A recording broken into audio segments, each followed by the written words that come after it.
Polly Pushpika's daughter speaking. Yammata Polly Pushpika. Yeah, 10%. Okay. Bye. ට්‍රම්ප්ගේ වැඩේ. ට්‍රම්ප්ටත් මේ දවස්වල සල්ලි නැතුව තෙල් නැමක් කෙනවලු ගන්න පොරට දැන් මේ මගෙන් පොලියට සල්ලි ඉල්ලනවා මල්ලි. මේ අපි වැඩේ දැන් එනං ක්ලෝස් කරලා දාමු. මේ මල්ලි මාස 6ක මට කී මනි ඕනේ. පළවෙනි මාසේ රෙන්ට් එක ඕනේ.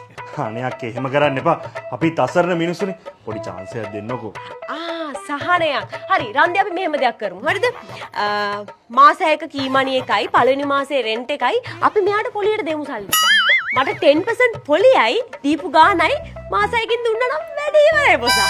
එතකොට අපිට මේ මාස 6 කන්න බොන්නවත් සල්ලි නැති වෙනවනේ. ඉතින් මල්ලි කන්න බොන්නත් සල්ලි කීයක් හරි මගෙන් ගන්න පොලියට ගන්න උත්සාහවන්තයා ණය ගනි.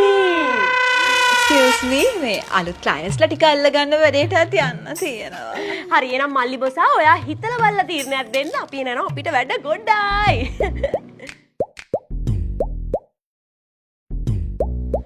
රන්දියෝ මට ඔය ලිස්ට් එක පොඩක් කියන්නකෝ. Okay miss. මුලින්ම ඉන්නවා Mr. චන්දන. Mr. චන්දනගේ දුවව ජයටම වන්දලා දීලා මං Insta එකේ ස්ටෝරි එකක් දැක්කා. හරි එනම් මිනිහට ෂුවර් එකටම දැන් සල්ලි ප්‍රශ්න. ඒත් එක්කම මිස් ලෝචි ඉන්නවා රෙහාලේන්නගේ සන්දේ කියලා ලේඩි කෙනෙක් ඉන්නේ. අන්න එයාගේ පුතාට රට යන්න වීසා ඇවිල්ලා.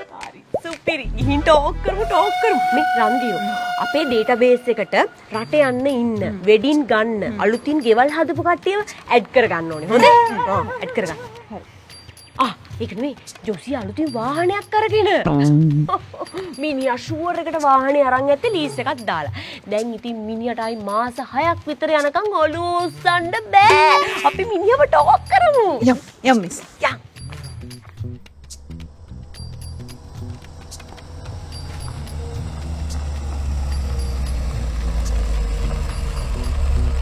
ලෝජි මං අලුතෙන් කාර් එකක් ගත්තනේ. ඒකනේ අපි මේ ආවේ උදව් කරන්න. උදව් කරන්න? කාර් එකක් ගත්තම ටික කාලයක් යනකම් ජීවත් වෙන්න අමාරුයි කියලා අපි දන්නවා.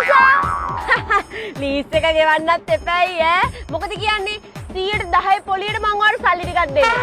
මොසාට නිදහසේ කාලා බීලා ඇඳලා ලීස් එකක් ගෙවාගෙන ඉන්න පුළුවන් නේ. මේ වාහනේට මාස 6ක් යනකම් ලීස් එක ගෙවන්න ඕනේ නෑ. ඩිමෝ එකෙන් පළවෙනි මාස 6 ලීස් එක ගෙවනවා. ඒ මාස 6 මට ඉතින් නිදහසේ ඉන්න පුළුවන්.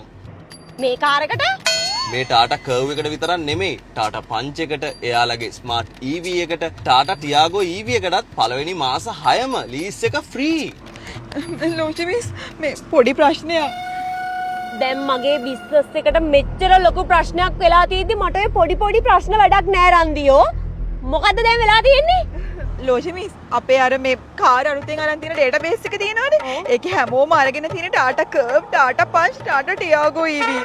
මේ කාගේවත් ගෙවල් වලට ගිහිල්ලා පොලියට සල්ලි දෙන්නම් කතා කරලා වැඩක් වෙන එකක් නැහැ. මොනවා? ඔයාලත් මේ වීඩියෝ එක බලලා ටාටා එකෙන් මේ වාහන තුන අරගෙන ඩිමෝ එකෙන් දෙන මාස 6 ෆ්‍රී ලීසින් වාරික ගත්තම මටත් වෙන්නේ කාගෙන් හරි සල්ලි පොලියට අරගෙන කාලා බීලා ඇඳලා ඉන්න.